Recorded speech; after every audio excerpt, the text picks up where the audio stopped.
Bom dia, bem-vindo, bem-vinda à nossa aula de número 97. Hoje nós vamos falar sobre algo muito delicado e se você gosta de vídeo curto, é melhor ir para aquela rede social que bate na porta, sabe lá, o toque-toque? Então, assim, essa aula tende a ser a exigir um pouco do nosso raciocínio, não só clínico, mas também metodológico. E eu já vou dizer o porquê. Se você chegou agora, deixa eu só desenhar aqui o que nós estamos fazendo aqui. Basicamente, gente, o Instituto 5S Brasil, deixa eu colocar aqui, Instituto 5S Brasil, ele é o Instituto 5S Brasil. É o instituto aqui que trabalha com a questão clínica e com a questão de educação. No instituto nós temos algumas questões. Tem o atendimento clínico, né, que é feito por mim, que é feito por atendimento em psicologia, avaliação neuropsicologia de adultos, etc e tal. Mas nós temos também a questão formativa. Então, aqui, nesse momento, nós estamos vivendo esse momento. E na questão formativa, o que nós passamos aqui? Nós passamos pela formação, então nós temos lá a formação em TCC, que é basicamente a TCC em 20 passos. Então todo mundo que entra, eu falo, formação em TCC, aí, TCC em 20 passos. Todo mundo que entra fala, assiste as aulas lá, fundamentos, TCC em 20 passos, porque é o nosso essencial em terapia cognitivo-comportamental. Depois, nós temos aqui a nossa pós-graduação, que é uma aula que você está presenciando. Nossa pós-graduação o quê? Em TCC. Então, assim nós estamos organizados, né? Então, você vem, você que o Instituto é onde converge a ideia dos atendimentos e das formações. Então, para público geral, né, eu faço vídeos também aqui nesse canal e tudo mais, mas o Instituto que acaba convergindo essas questões aqui. Paralelamente, nós temos aqui também o nosso grupo de estudo, que é esses encontros que nós temos geralmente, atualmente mensalmente, né, na última quinta, grupo de estudos e formação continuada. O que é o nosso GEFC? Grupo de Estudo, Formação Continuada. Que quem é da pós vem também, faz parte. Eu também trabalho com a questão de mentoria. Eu acho que aqui é um grande ganho, mentoria. Aqui eu atendo mentoria, que aqui você, psicólogo, que tem lá o plano de carreira do profissional psicólogo, você que ainda não está conseguindo monetizar a psicologia como você gostaria, você que está com dicas assim de negócio, dica de como levar, né, a psicologia enquanto profissão. Então a nossa ciência, né, temos a nossa ciência e temos a nossa profissão. Então aqui nós temos a formação básica, temos aqui a nossa pós-graduação e temos a mentoria. Necessariamente nessa ordem. Então todo mundo que fez alguma formação aqui no Instituto faz parte, né, já do grupo de estudos. Então é onde nós nos reunimos ali. Essa aula, em especial, nasceu justamente de uma questão aqui da pós-graduação. E hoje eu queria falar sobre uma aula assim bem característica e eu vou precisar que, caso você tenha alguma crítica ou sugestão, vou precisar que você assista toda essa aula. Por quê? Basicamente, deixa eu fechar aqui com você. Basicamente, essa aula, assim, não é digerível, tá? Eu vou precisar que você acompanhe comigo. Não vai ser uma aula divertida, didática. É uma aula que vai trazer muito da questão da sua resiliência aqui. Por quê? É um ponto crítico e que eu nunca vi ninguém falando sobre isso, justamente, né, pelo menos não na internet, justamente por se tratar de algo muito peculiar, bem insider, dentro da TCC. Por quê? O que a TCC trouxe de revolucionário lá a gente vai ter 4 momentos, tá? Vou fazer uma introdução, uma justificativa, algumas discussões, apresentar algumas ferramentas e depois vou fazer alguns disclaimers, tá? 4 ou 5 momentos. A TCC, o que ela teve de tão revolucionária? Ela trouxe para nós, né, ela apresentou ao mundo, talvez não pela primeira vez, mas agora de uma forma didatizada, o funcionamento humano.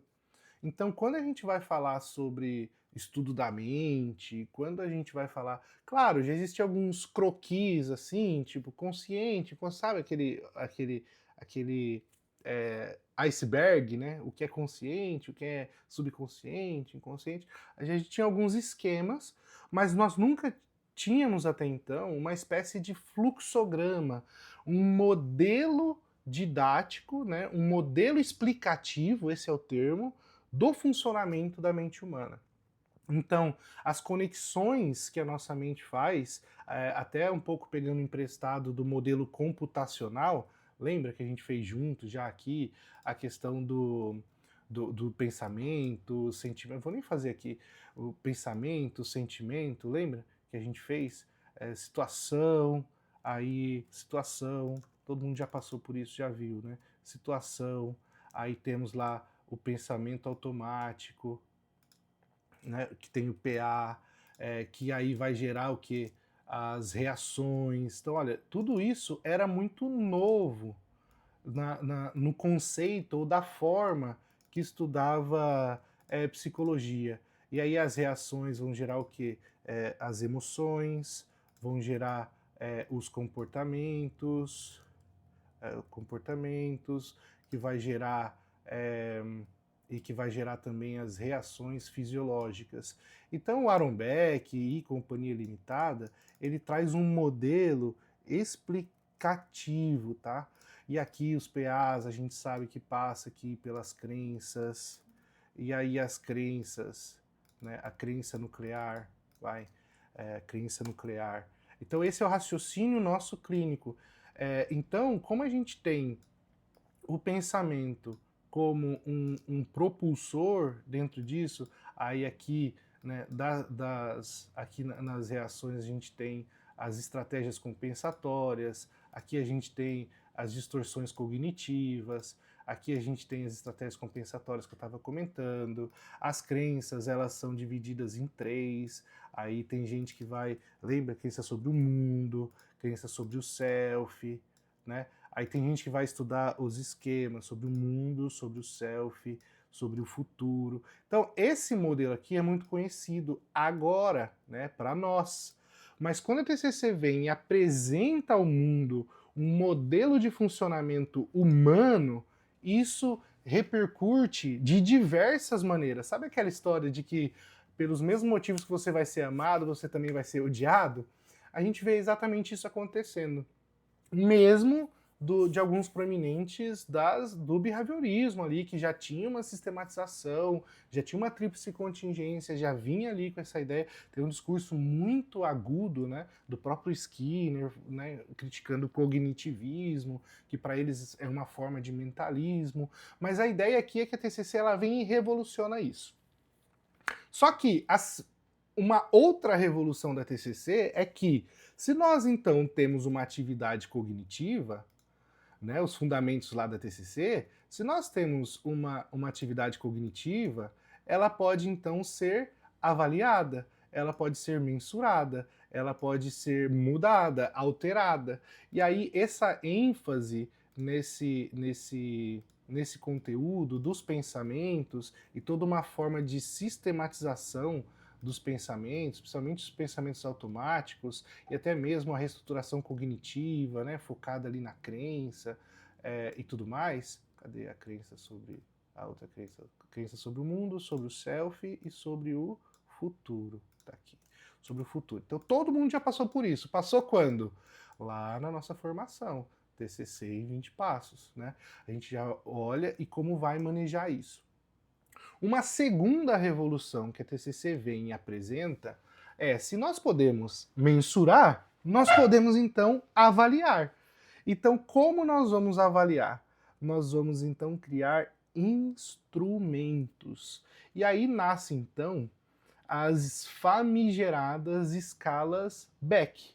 E aí a gente pouco se fala hoje sobre isso, mas as escalas Beck, elas têm uma contribuição até dentro da psicometria, que ela vem então dizendo, olha, nós vamos então começar a avaliar como anda o seu humor, como anda a sua depressão, sua ansiedade, no caso de ideação suicida e tudo mais. Se você bater um Google aí, se você bater um Google aí, escalas Beck, você vai ver que os inventários, né, os questionários de autorrelato, eles são 4. Até hoje você consegue comprar, ó. Deixa eu mostrar aqui para você.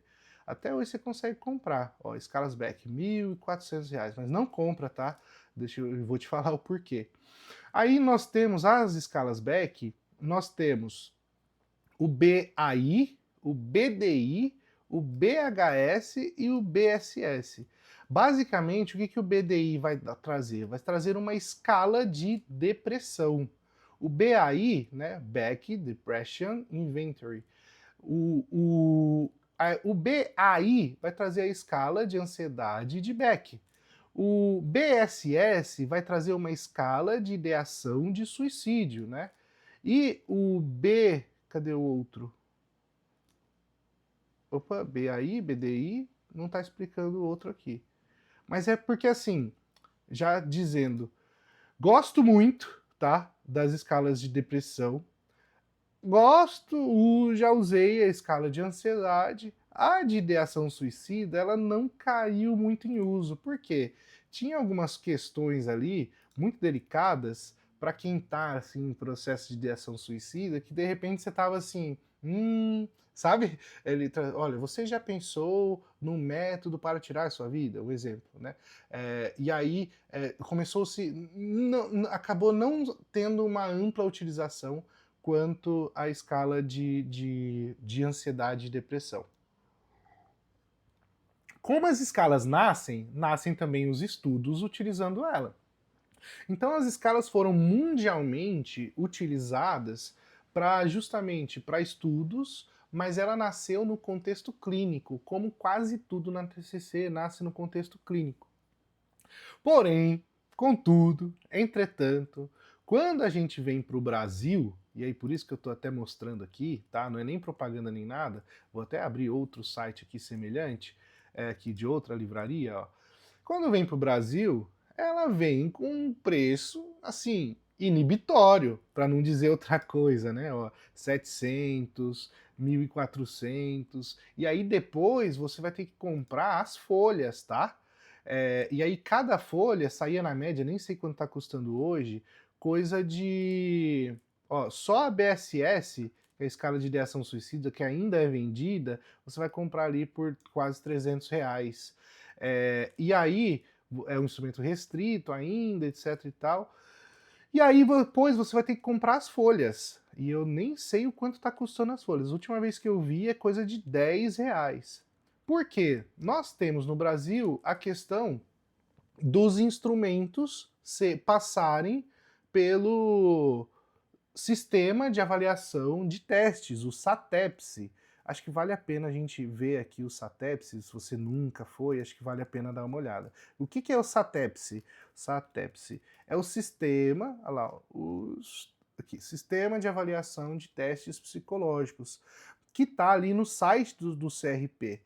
Então aqui nós temos a relação dos testes favoráveis, dos instrumentos privativos, dos testes desfavoráveis, dos testes não avaliados, temos aqui uma lista completa.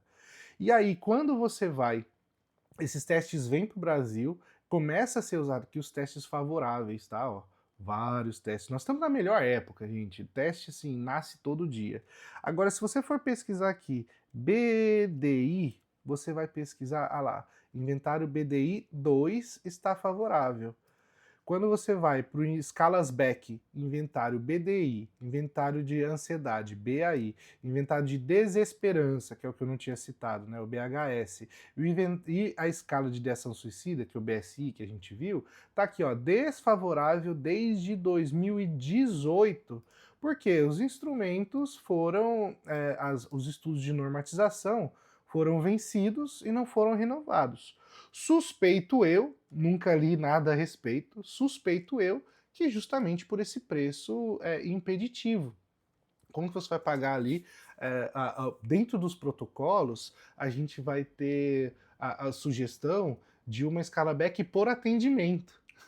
E aí a gente esbarra além do preço numa questão cultural. Então, teoricamente, quando você vai fazer terapia lá no Instituto Beck, todo dia antes da sessão, você entra e você responde o BDI, responde o BAI, né, ou os outros, se forem recomendados, mensurando como anda a sua depressão, sua ansiedade naquela semana. Então, o que a TCC traz? Um método, uma forma de mensurar, e ela também traz e cria a sua própria forma de mensurar. E aí isso começa a ser amplamente utilizado. Quando vem para o Brasil, a gente tem esses impeditivos que eu já citei. Porém, não são os únicos instrumentos, né? Não são os únicos instrumentos que são passíveis de utilização. E o Brasil, a gente sabe, nós somos brasileiros, nós, né, além de não desistirmos nunca, nós temos também essa capacidade, né, de se reinventar, de uma inteligência. Isso na contabilidade é mais forte ainda, né? Por exemplo, o Instituto hoje está em São Paulo por uma questão de incentivo, né? Nós deslocamos a sede para São Paulo por uma questão de incentivo tributário para atividades de educação e de saúde. Então, nós temos essa capacidade, e o psicólogo precisa ter inteligência tributária também, tá? É bom ter um profissional com isso. A gente já teve aula aqui sobre inteligência tributária, a gente trouxe um contador aqui e tudo, foi muito legal. Tá lá nas aulas do grupo de estudo.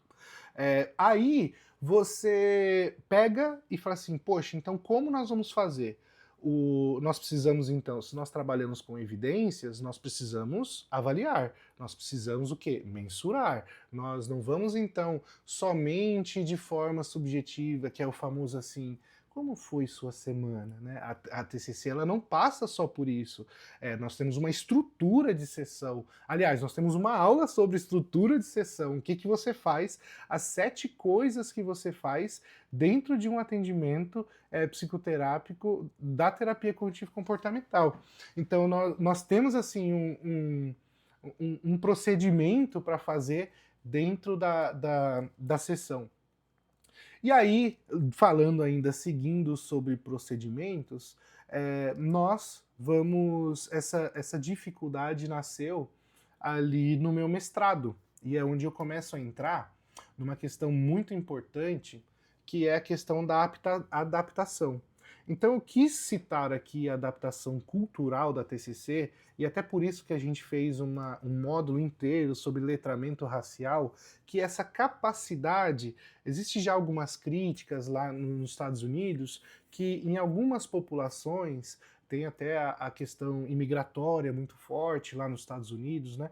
Algumas populações, em especial a população latina, que é o que mais se assemelha aqui, né, a nossa população, aliás, nós somos latinos, já existe ali alguns estudos que em algumas populações a eficácia acaba sendo um tanto quanto diferente ou diferenciada. E aí alguns estudiosos estão se debruçando sobre isso. Então, em última análise, essa é uma aula sobre adaptação, a capacidade da adaptação e o critério de adaptação. E aí, o que, que nós vamos fazer diante então desse entrave? Eu consigo então comprar as folhas do BDI, né, que custam 10, 15 reais cada folha, e usar uma por sessão? Isso começa a inviabilizar. Eu posso então, qual que é, e agora mesmo se eu pudesse, a maioria das escalas estão, né, desfavoráveis desde 2018. Né? Eu lembro que essa discussão lá em 2018, né, entre os psicólogos TCC, estava enorme. O que nós vamos fazer? Que escala nós vamos usar? E aí cada psicólogo acabou indo para um lado, e aí um efeito de contra-controle acabou ocorrendo aí, que é uma discussão que frequentemente você vai me ver fazendo, de que nós psicólogos, não raramente, ou mais frequentemente do que eu gostaria de ver, nós acabamos um tanto quanto que abandonando, entre aspas, o que nós temos de melhor, que é o nosso critério técnico e as nossas ferramentas psicométricas. E muito sei, de novo, por conta de custos, né? Isso é muito relevante lá na avaliação neuropsicológica. Você gasta fácil aí 300 reais só comprando as folhas de teste para uma avaliação psicológica. Para comprar teste, então, mais ainda. Quando eu fui fazer, eu gastei mais de 20 mil. Então, assim, é a realidade do profissional neuropsicólogo. Sempre tem esses desafios. Mas, como então nós vamos fazer para ter uma atuação criterizada, uma avaliação com raciocínio e ainda assim mensurar os resultados? Porque aquilo que não pode ser medido, aquilo que não pode ser avaliado, dificilmente você vai ter capacidade de intervenção. Você vai ficar somente ali no tato. Olha, tem cheiro disso, tem cheiro daquilo, né? Nós precisamos ainda que essa assim um grande clamor que eu levanto, digamos assim, pensando na necessidade psicométrica, né? A necessidade que nós temos assim de sempre nos apegarmos dentro dos métodos e da psicometria, também da psicometria, mas também no critério, no rigor técnico-científico. Vocês sabem que eu bato muito nessa tecla. Ok, então o que nós vamos fazer?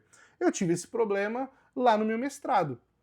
Para quem não sabe, o meu mestrado eu estudei saúde mental dos estudantes, tá aqui, deixei aqui, ó. Saúde mental e física dos comportamentos de risco, violência acadêmicas dos estudantes do primeiro ano do curso de psicologia e fonoaudiologia. Eu queria saber como é que andava, como é que esse pessoal estava se comportando com relação à sua própria saúde. E aí a gente se esbarra nos instrumentos. Deixa eu baixar aqui, baixar aqui, baixar aqui. A gente se esbarra nos instrumentos. A gente se esbarrou nos instrumentos. Eu faço uma discussão na minha dissertação muito grande sobre isso. Até que eu conheci uma escala, que é o que eu quero falar hoje, sobre a escala de ansiedade, depressão, ansiedade e estresse, né, o DAS-21. Então, como o próprio nome sugere, a escala DAS-21 tem o objetivo de diferenciar e medir sintomas de ansiedade, depressão e estresse. O que eu fiz? Como as escalas Beck's, elas são restritas, caras e as outras todas estavam desfavoráveis, eu então fui buscar na literatura qual instrumento mundialmente estava sendo utilizado.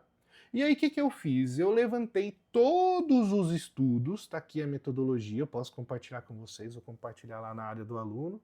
Levantei todos os estudos, né? Na CAPES a gente teve 161, na PubMed 32, na IDS 206, no Google Scholar 315. Depois nós selecionamos, de acordo com o que eu queria, só os estudos de normatização, e não os estudos só que usaram, né? Então os estudos de validação, isso mundialmente, ali no ano de 2020, 2019. Então, no geral, gente, por conta da escolha do instrumento, eu acabei lendo ali 717 resumos. E aí, lendo, eu selecionava quais os estudos eram selecionados que se tratavam de estudos de normatização. Baseado nessa minha pesquisa, não tinha inteligência artificial na época, nós percebemos, então, eu fiz aqui o levantamento dos estudos e dos países. Então, assim, a população que foi usada, o N, né, a amostragem, e cada um dos países e o ano, né, a referência. Então, desde a Austrália, Brunei, isso o uso da DAS, né? A Itália, Brasil, Coreia, Holanda, Austrália, Estados Unidos, China, Vietnã, Alemanha, todas essas publicações, Malásia, Portugal, Nigéria, todos esses países já tinham estudos publicados ou estudos de normatização ou estudos de validação da versão no seu país. E aí eu queria trazer a ideia de que quando a gente vai adaptar, aqui fica uma reflexão muito interessante, que eu uso até a referência do jazz, né? Qual que é o estilo musical mais difícil de tocar? É o jazz. E como você toca jazz? Você só consegue tocar jazz se você é um bom jazzista, não sei se é assim que fala, se você souber improvisar.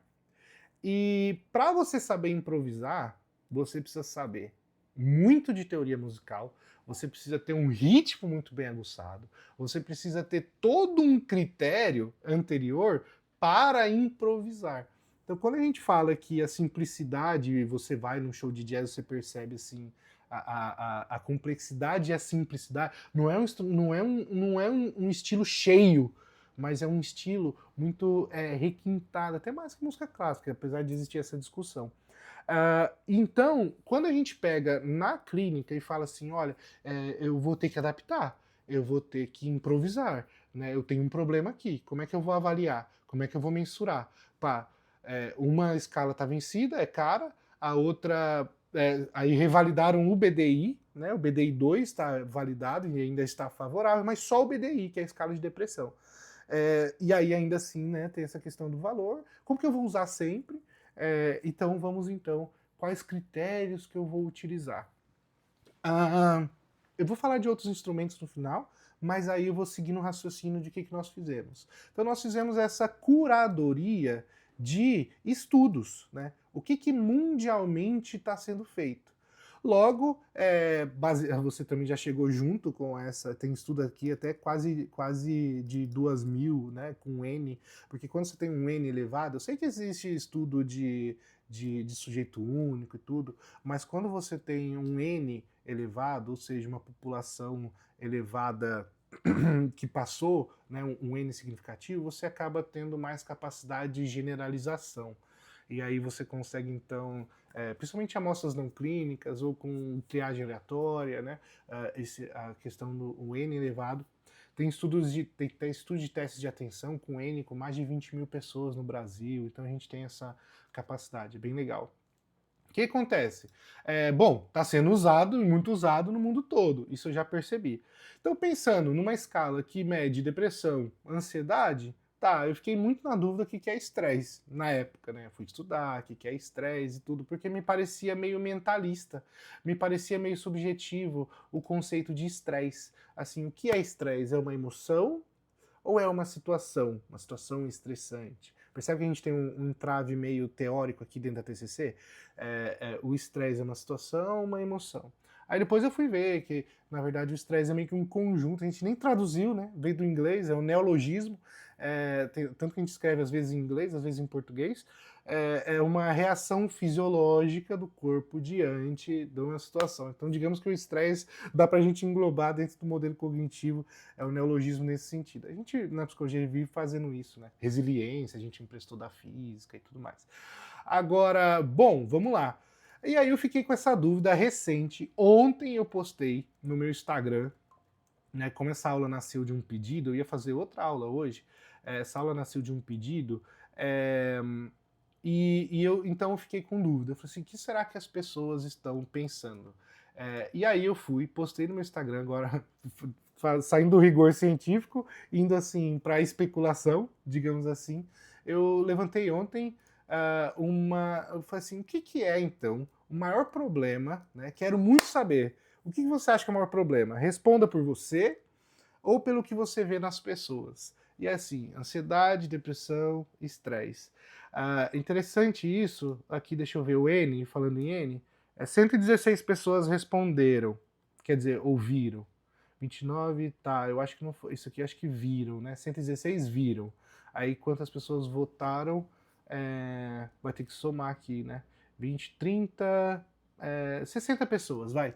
Então, eu quis saber, eu falei assim, como que as pessoas estão vendo essa questão estresse, ansiedade e tudo mais. E eu recebi alguns comentários que eu achei muito interessante. Algumas pessoas só votaram, outras pessoas aproveitaram para comentar.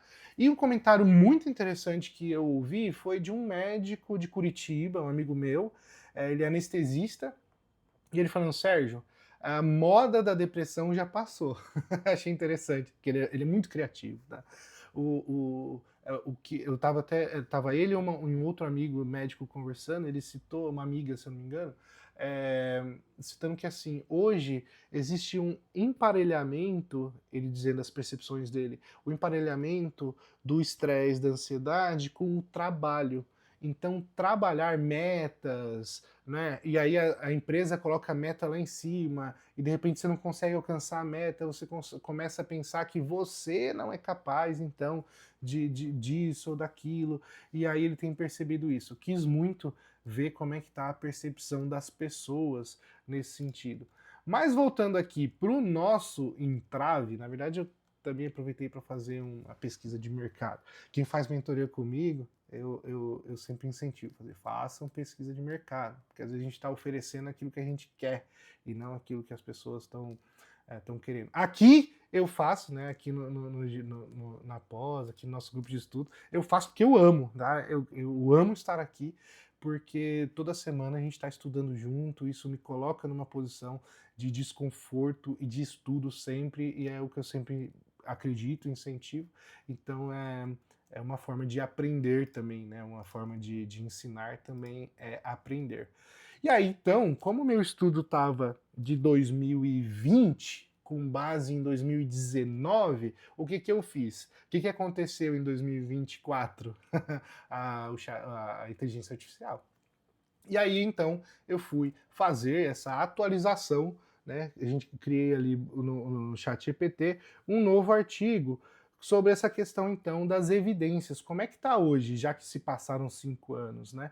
E aí ele trouxe, na verdade, as mesmas referências, né? Eu vou compartilhar esse artigo que acabou criando, eu vou acabar submetendo esse artigo aqui, tá? Vou fazer uma revisão mais sistematizada dele. Mas aqui, ó, eu vou compartilhar, mas essa ideia aqui, ó, quais são as evidências psicométricas da DAS 21, que eu acho que é o que a gente está querendo ver. Além da quantidade de estudos que eu já levantei manualmente lá no mestrado, os estudos nacionais e internacionais apontam para uma alta consistência interna. Tá?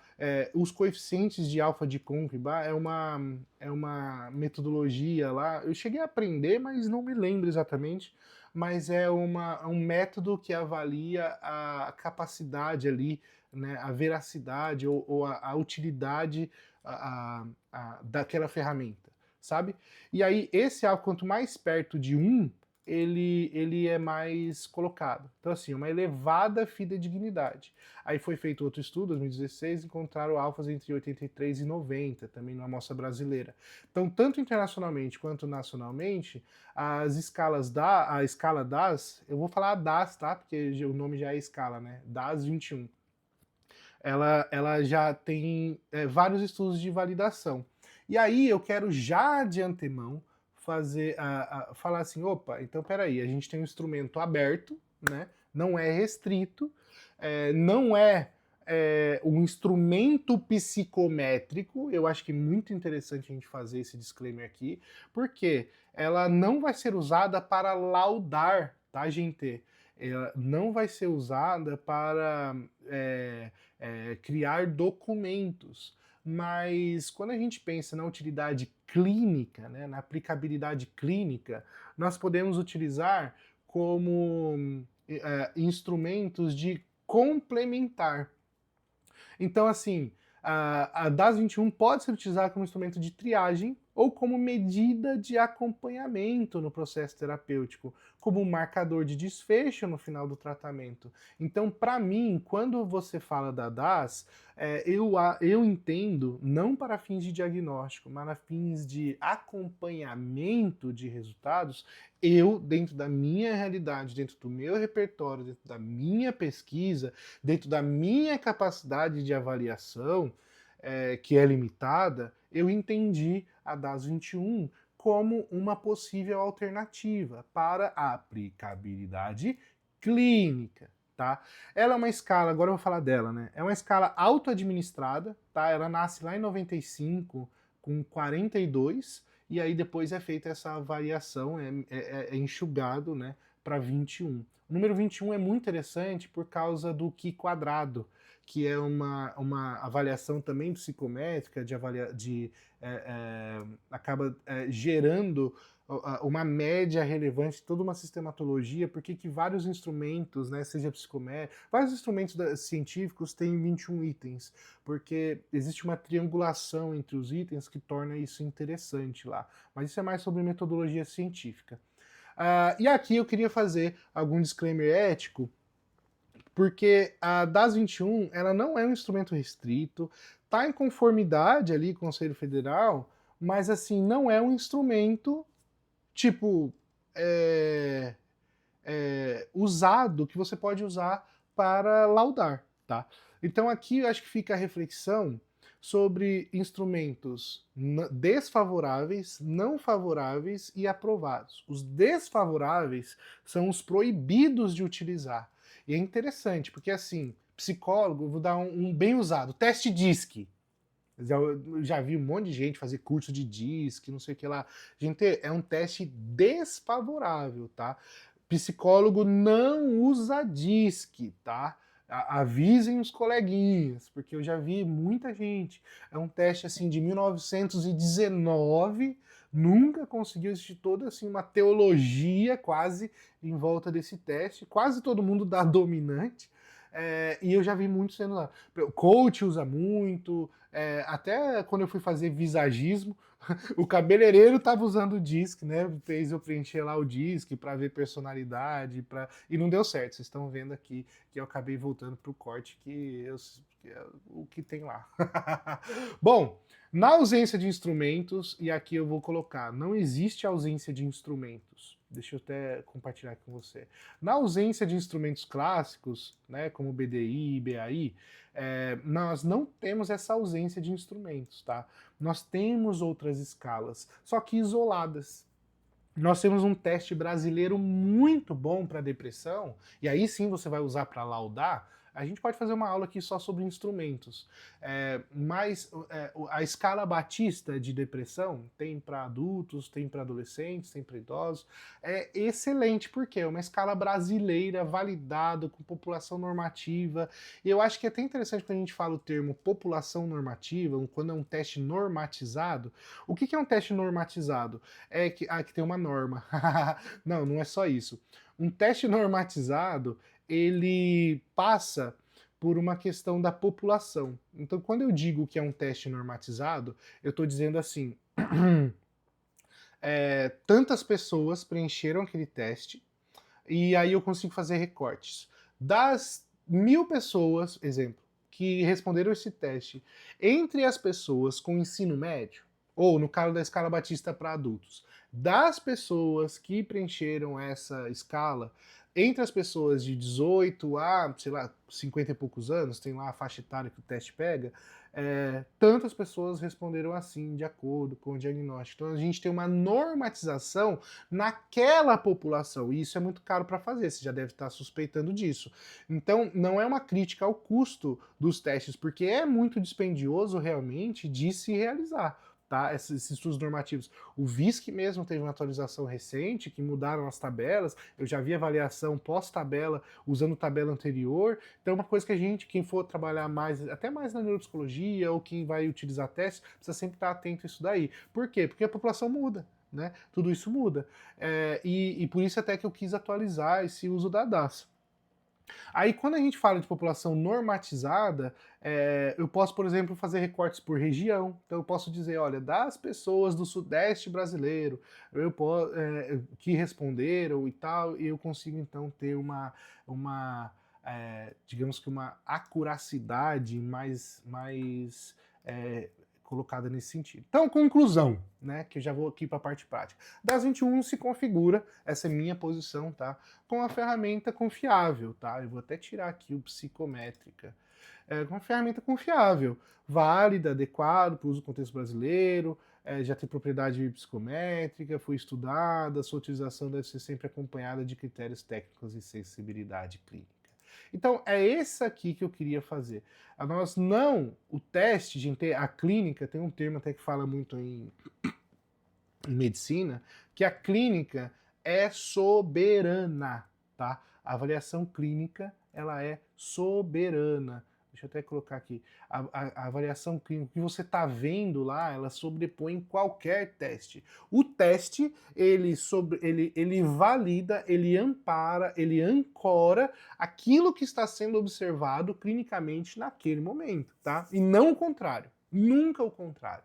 A gente teve até o módulo de terapia do esquema e tem lá o questionário Jung lá das crenças e tudo. Aquele é um questionário, mas aquilo que você vê, né, é tão importante quanto, digamos assim, tá? E isso precisa convergir. Ok, dado essa introdução, basicamente, eu gostaria de te dizer, eu já te disse o porquê e como a gente faz. Antes de eu dizer o como eu faço, que eu acho que é o grande a dica aqui, e eu gostaria também de reafirmar essa questão da capacidade, não da capacidade, mas da habilidade do psicólogo de sempre que ver uma ferramenta, não é porque é legal, não é porque eu concordo, às vezes tem, sei lá, o pastor disse um negócio tão legal, ou alguém que... Tá, mas lembra que a TCC ela é aberta, mas ela é aberta para quê? Não é aberta para tudo. Ela é aberta para outras ferramentas cientificamente comprovadas, por isso essa nossa pesquisa. E segundo, que esteja dentro, que seja cabível dentro do modelo cognitivo, né? Então a gente vê muitos relatos do roleplay, que não nasceu, se eu não me engano, na TCC, deve ter nascido, sei lá, no psicodrama. Tá, roleplay, aquela simulação, etc e tal. Poxa, tem vários estudos aí com roleplay e tal, dá para trazer? Tá, aonde? Onde isso se encaixa dentro do modelo cognitivo? Tá, de repente com uma exposição preventiva de resposta, com uma mais aqui simulando uma situação. Então, sempre que você for trazer, importar, e eu até fico pensando, por isso que eu faço toda essa volta justificando, porque senão a gente cria uma cultura de Frankenstein, sabe? A TCC Frankenstein. Que, não, que legal. Eu fui numa dinâmica, eu achei legal disso. Então, cuidado, gente, cuidado. Porque senão a gente vira novos religiosos. Não é porque você acredita nisso. Questão de energia, já vi muita gente, a hora que a gente vai estudar mindfulness, né? Poxa, tem um monte de evidência, né? De atenção plena e tudo. Aí você vai lá, tem um monte de professor de yoga que vai trazer junto com o mindfulness, que é a técnica, vai trazer um monte de questões, né, de origem filosófica, religiosa, de religiões orientais, que não tem nada a ver com a técnica, né, com a TCC como um todo, que se apresenta como um método científico. Você está dizendo que a gente não tem que ter crença? Não, estou dizendo que você tem que ter a sua, né? E a do paciente é outra, e a minha é outra. Então, essas coisas é muito curioso, muito difícil. A gente precisa separar isso, e é bem delicado, tá? Eu vejo gente errando bruto, mas assim, errando rude nisso, tá? Muito cuidado. Ok, Sérgio, você disse então que você passou a introduzir, a sugerir, e aqui eu estou até, né, entre linhas, sugerindo, né, a utilização das 21, e aí eu vou te dizer como eu faço, tá? Não acredito que seja o melhor jeito, talvez não seja o melhor jeito para você, ou de repente você nem faça isso, você opte por outros instrumentos, mas eu gostaria que você prezasse então por esse critério científico nessa seleção, tá bom? Então, como que eu faço? Eu criei, o diretor da faculdade, quando eu era coordenador lá, ele falava que eu era o rei dos formulários. E eu gosto muito, realmente. Então, se você digitar aí, sergiosilva.net /das, sergiosilva.net /das, você vai cair nessa página aqui, sergiosilva.net /das. E aí esse é o link que eu mando, né? Hoje eu atuo predominantemente online. É um link que eu mando para o paciente antes da primeira sessão mesmo, uma checagem de humor. Então eu faço ali uma breve introdução, né? Ó, gostaria de saber como anda seu humor nessa semana. Para isso eu vou te fazer umas questões. Leva menos de 3 minutos para responder, mas é importante que você não interrompa as respostas ou seja interrompido. Podemos começar? E aí sim, aí você vai clicar no sim, no próximo. Você pode abrir até aí no seu celular, se você tiver no celular você pode abrir no computador e tal, você pode acompanhar. Aqui primeiro nome ou iniciais, você coloca o que você quiser, tá? E ali então vai vir a DAS. Então, ó, por favor, leia cada afirmativa, vocês estão vendo? Ah, tá, estão vendo. Por favor, leia cada afirmativa e marque um dos números, 0, 1, 2 ou 3. Ou seja, o 0 é quando não aconteceu comigo nessa semana. O 1 aconteceu comigo algumas vezes nessa semana. O 2 aconteceu em boa parte da semana. E o 3 aconteceu comigo na maior parte do tempo essa semana. E aí você vai começar, eu tive dificuldade de me acalmar, eu percebi a boca seca, eu não conseguia ter sentimentos positivos, eu tive dificuldade para respirar, foi difícil ter iniciativa, em geral tive reações exageradas às situações, tive tremores, por exemplo, nas mãos, eu senti que estava bastante nervoso, eu fiquei preocupado com situações que poderia entrar em pânico e fazer o papel de bobo, eu senti que eu não tinha expectativas positivas a respeito de nada, notei que estava ficando agitado, achei difícil relatar, tô fazendo aleatório aqui, tá, gente? Eu me senti abatido e triste, diz que é tipo ato falho, será? Eu não tive paciência com algumas coisas que interromperam o que eu estava fazendo, então, já que é ato falho, eu vou colocar 3 aqui, que hoje, essa semana aí eu tive, ixi, vou nem falar. Acontece com todos, né? Que estão vivos.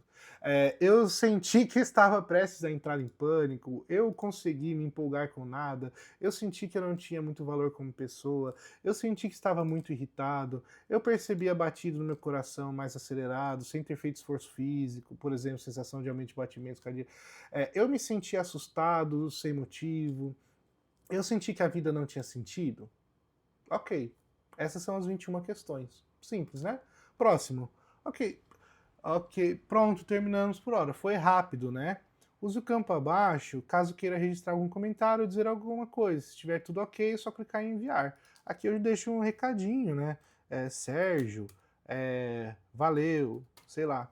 Porque, assim, às vezes a pessoa quer fazer algum comentário, tal questão e tudo mais, eu achei interessante de colocar aqui. E aí enviou. Se você já conhece essa ferramenta do Google, essa aqui é a ferramenta que o paciente vê, tá? Se você digitar aí sergiosilva.net /das, né, com 2 S, né, DASS, que é Depression, Anxiety, Stress, Scale, né, DAS, você também vai abrir essa página. Do lado de cá, e eu acho que é o que você poderia fazer, existe essa ferramenta que se você tem Gmail, você vai aqui, deixa eu abrir uma guia nova, você vai aqui, ó, ferramentas, vai estar aqui, tá? Se não tiver, vai estar mais para baixo. Tudo isso aqui é o workspace do Google. Você tá vendo aí? Ah, você não vê. Nesse quadradinho aqui em cima, tá? Aqui, ó, você vai clicar. Então você já tem essa ferramenta na sua mão. Você vai clicar aqui no Forms. E aí ele vai te dar o formulário. Aí você vai criar um novo formulário, aí você vai adaptar. Sérgio, onde é que eu pego a DAS 21?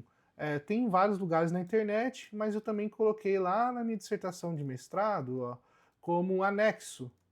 E aqui, deixa eu só lembrar desse gráfico aqui. Ah, tá. Aqui os resultados da época, né? Ó, score de ansiedade e tal. Legal. A gente já vai falar dos scores, tá? Eu coloquei como anexo aqui, ó, na minha própria dissertação. Então, se digitar meu nome, dissertação de mestrado, ou repositório Unesp, o meu nome, tá aqui, ó, anexo A, anexo Critério Brasil, tá aqui, ó, anexo B, a DAS 21. Por que eu sugiro você pegar daqui? Porque esse aqui foi os autores que adaptaram para o Brasil. Só que tem algumas palavrinhas que eles adaptaram em 2014, tem algumas palavrinhas que de repente pode dar, não me lembro exatamente quais são, mas de repente seja interessante colocar aqui. Aqui era um outro questionário, tá? Mas é fácil de achar porque justamente era essa a nossa intenção, um instrumento fácil, né, de aplicar. Essa aqui é a versão, digamos que oficial ali da adaptação brasileira, feito por Vignoli Tucci de 2014. Então é um instrumento que assim, às vezes eu fico até preocupado que talvez esteja até meio datado, né? Mas é amplamente utilizado aí. Acho que as escalas Beck são de 1960, acho que de repente está mais atualizado. Vai. É que eu sempre fico preocupado com essa questão de atualização, vocês me conhecem. Aqui, gente, é o formulário do Google por dentro, que é como você realiza. Ó, já recebi 187 respostas. Aqui é como você visualiza. Essas respostas, elas vão ser automaticamente jogadas por uma planilha. Aqui, ó, essa planilha eu já suprimi aqui os nomes, né? E aqui embaixo eu mudei os nomes. Então ele vai te dar isso aqui, ó. Tá? Essas aqui são as de 24 que eu acabei não atualizando para 25. Em 2023 eu já usava, mas aí estava muito cheia a planilha, eu peguei e criei outra. Então tá aqui, tá? Isso vai gerando. O que você vai fazer? Cada resposta vai dar uma numeração, não sei se você consegue ver daí, mas cada resposta vai dar uma numeração, e aí você vai somar respostas específicas. Quais respostas específicas são essas? Você vai ver lá, né?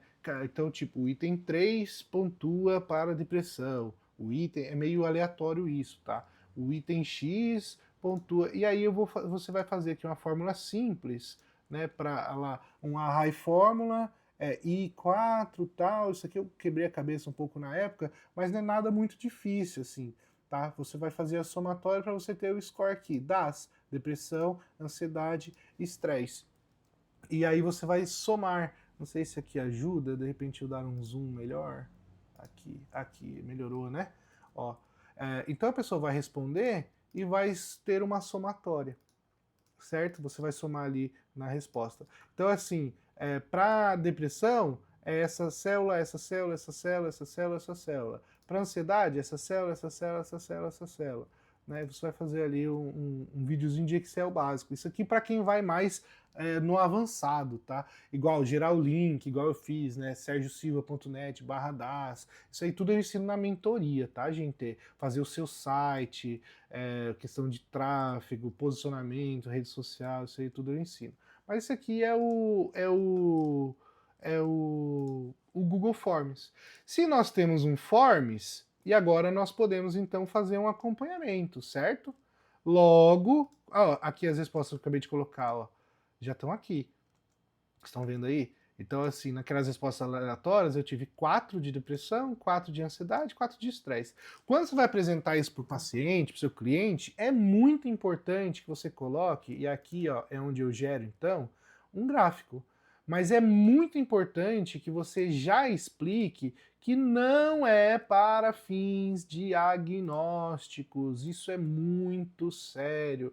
Porque a hora que a pessoa ouve depressão, fala assim, ai meu Deus, eu tô com depressão, né? A pessoa, o que ela pensa, né? Não, é importante que você mostre para ela, fale para ela que, olha, esse aqui são emoções depressivas, emoções ansiosas e percepção de estresse que você está tendo, que nós vamos então avaliar, analisar. Então eu começo a fazer junto com a pessoa, eu até tiro o print e mando para ela, olha como é que está a nossa evolução, né? Aqui, deixa eu ver, aqui, por exemplo, tem até um caso aqui, eu até renomeei para mostrar, olha só, esse aqui é um caso emblemático. Então a gente iniciou psicoterapia, aqui ó, então a gente iniciou ali com 17 de emoções depressivas, 13 de emoções, eu sempre uso até o termo, emoções depressivas, não deve ir para fim diagnóstico. E aqui ansiedade. Então é a percepção de estresse, o quanto ela tem sentido assim genericamente. Então a gente iniciou psicoterapia, houve um rebaixamento de depressão, e isso eu estou percebendo muito quando a gente trabalha os 5 S's, que esse gráfico de depressão ele tende, porque é quase uma ativação comportamental, né? Os S's aqui, para quem não sabe, é o método que eu sugiro para integrar junto à TCC, mas eu tenho percebido isso, porque é quase que uma ativação comportamental transvestida ali de um modelo didático e tudo. Então, assim, a pessoa já iniciou isso aqui, é bem comum, e aqui, olha só o que aconteceu, trocou o chefe. Então ali, ele saiu de férias, quando ele voltou o chefe era outro. E o perfil desse chefe era totalmente diferente do perfil anterior. Era mais microgerenciador, era mais focado enfim, não vem ao caso o caso. Mas olha só, como isso pega, e quando a gente olha e percebe, opa, peraí, olha, voltamos a dados anteriores. Então vamos voltar a trabalhar, como que está esse chefe, nossos pensamentos sobre esse chefe, o quanto que isso ativou a crença. Em dias, não sei se já perceberam, o Rangier fala muito isso, que nas situações estressantes, né, quando existe uma mudança muito grande, uma transição, um luto, uma mudança significativa, as crenças, principalmente as crenças disfuncionais, elas tendem a ser ativadas. E aí é excelente, porque você tem uma grande oportunidade de ali em loco, né, digamos que em tempo real, acompanhar essa ativação de crenças. E aí você tem, olha, lembra quando a gente iniciou que essa crença era ativada assim, assim, assim, nesse formato, que gerava esses pensamentos. Isso assim, gente, para quem se adapta ao modelo cognitivo, né? A gente sabe que não é todo mundo que se adapta, tá? Então tem gente que adora, né, essa questão mais psicométrica da coisa. Nossa, que legal. Engenheiro, tem muito engenheiro agora no mercado financeiro, né? Passando por problemas de estresse. O mercado financeiro é muito puxado, né? Então aqui, ó, outro caso, ó, a gente vai, acompanha, né? Ó, teve uma redução aqui e o estresse foi aumentando, mas as emoções ali foram indo se sustentando. E a gente vai acompanhando, certo? Ó, aqui tal. Então eu sempre mando esse gráfico, a gente vai acompanhando. Não mando toda semana, eu mando sempre que gira um mês. Né? Os protocolos dizem para fazer toda a sessão, mas eu entendo que essa barreira cultural é difícil de transpor. O americano ele tem muito hábito de formulário. Você chega lá numa clínica, você deve ter visto até em filme, né? Chega lá na polícia, preenche esse formulário. Chega na clínica, preenche esse formulário. Tal. Então é muito cultural do americano isso.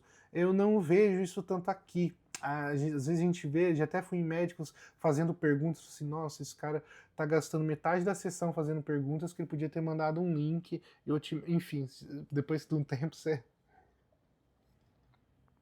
vai aprendendo sobre otimização de resultado. Falando nisso, eu vou soltar um vídeo hoje no YouTube sobre essa questão do tempo de sessão, tá? Que eu acho muito importante. Tem gente que realmente acha que tempo de sessão é o mais importante, tá? Então, sobre isso, o que eu gostaria de fazer alguns disclaimers? Estamos aqui. É sobre a responsabilidade, né? Que todo mundo aqui é profissional, estudante, eu entendo que a minha audiência é muito qualificada, tanto que não somos milhares, né? É bem selecionado.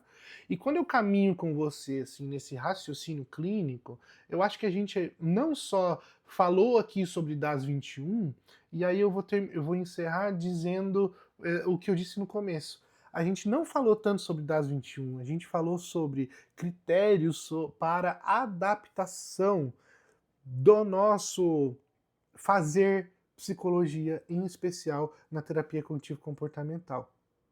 A gente vai ter um tempo daqui a pouco, né, se alguém tiver dúvida ou coisa assim, que é o grupo fechado ali depois, mas a ideia principal aqui é mais sobre isso, né? Gente, a TCC, né, a terapia cognitivo-comportamental, ela goza de muitas ferramentas. Eu não sei você, mas assim, a minha caixa de ferramentas deve ter mais de 100, né, ferramentas lá. Ela tem muitas ferramentas. Eu não vejo nenhuma necessidade, acho que é interessante dizer isso, eu não vejo nenhuma necessidade, atual pelo menos, de irmos buscar fora. né? Poxa, será que está faltando um curso de hipnose? Será que eu estou precisando de um curso de PNL? Será que... Eu não sei, tá? A TCC, ela é suficiente, assim, até hoje, a minha experiência, 80, eu preciso medir, na verdade é uma coisa que eu pretendo fazer, né, pegar essa eficácia mensurada, né, dos casos que eu já faço, e ver qual que é o ganho médio das pessoas que passam comigo. Nossa, é uma coisa que eu tô para fazer e eu acho que vou acabar fazendo fechando o ano todo de 2024, né, que eu já tenho o ano completo fazendo isso. Então, qual a eficácia média que o meu consultório, na minha atuação, no público que eu atendo, com as pessoas que eu caminho, qual a minha eficácia média de atuação? Qual é o rebaixamento ou aumento médio de ansiedade ou de estresse ou de depressão? Eu posso fazer agora perguntas sobre isso, sobre qual é a eficácia média, quais são os instrumentos que eu utilizo. Agora, o que fica aqui com tudo é a reflexão sobre isso. A TCC, ela tem muitas ferramentas. Nós não precisamos reinventar a roda, tá? E aí, de novo, se você quer improvisar, quer implantar, enxertar, primeiro, então, domine... Sabe aquela história do Jung, né? Domine todas as técnicas, para estocar uma alma humana seja apenas uma alma humana. Então, assim, tem gente que esquece primeiro a primeira frase, né? Domine todas as técnicas. A gente tá aqui, faz 90 e tantas, mais de 100 encontros a gente já teve, da verdade, né? Mas a aula mesmo é a 97. A gente tá aqui toda semana aprendendo uma coisa nova sobre TCC, sabe? Então, assim, e eu sinto que são só as primeiras 100 aulas, eu sinto, assim, eu vejo fácil, assim, pelo menos o dobro disso. Então, esse mergulho sobre a TCC, você é muito bem-vindo, tá? Fazer parte junto com a gente, muito bem-vinda, muito bem-vindo, mas essa caminhada, eu acho ela muito rica, né? Nós já tivemos aqui outros profissionais para falar de outros assuntos, e aí trazendo essa mesma questão da TCC sobre uma nova ótica, com novas palavras, com novos contextos, com novas utilizações, e aí, então, esse é a famosa regra de Pareto, né, que eu tenho falei na aula retrasada, né, o 80-20, tá? 80% dos seus pacientes, eles vão precisar somente de um critério, de um raciocínio embasado, tá? Dentro da TCC. Você não precisa reinventar muita coisa que já foi estudada, reestudada, validada, avaliada, comprovada e tal. E quando você for, então, implementar, você vai atualizar em cima disso. A gente não precisa aqui criar novas realidades, tá bom? Fico muito feliz com essa oportunidade que a gente teve aqui de sentar e falar assim, opa, ó, isso aqui é como eu faço, é como eu uso, por que eu faço e por que eu uso, e estamos aqui, né? A gente pode ter vários outros momentos juntos de aprendizado. Temos o nosso grupo, né, de intervisão, aprendi esse termo, né? Não é supervisão, não é o Sérgio supervisionando, somos todos, se você vê sentido, né, em caminhar com outros profissionais que estão alinhados ali teoricamente junto com a TCC, fica aqui o nosso convite de caminhar conosco. Se você ainda não tem pós-graduação também, então temos a nossa formação, temos o nosso grupo e temos a nossa pós-graduação, e temos ali a mentoria, caso você queira caminhar mais próximo comigo ali nas questões das estratégias de negócios, que eu também gosto muito de falar e de... Vocês já perceberam, né? Bom, é isso aí. Um grande abraço. A gente se vê na próxima aula.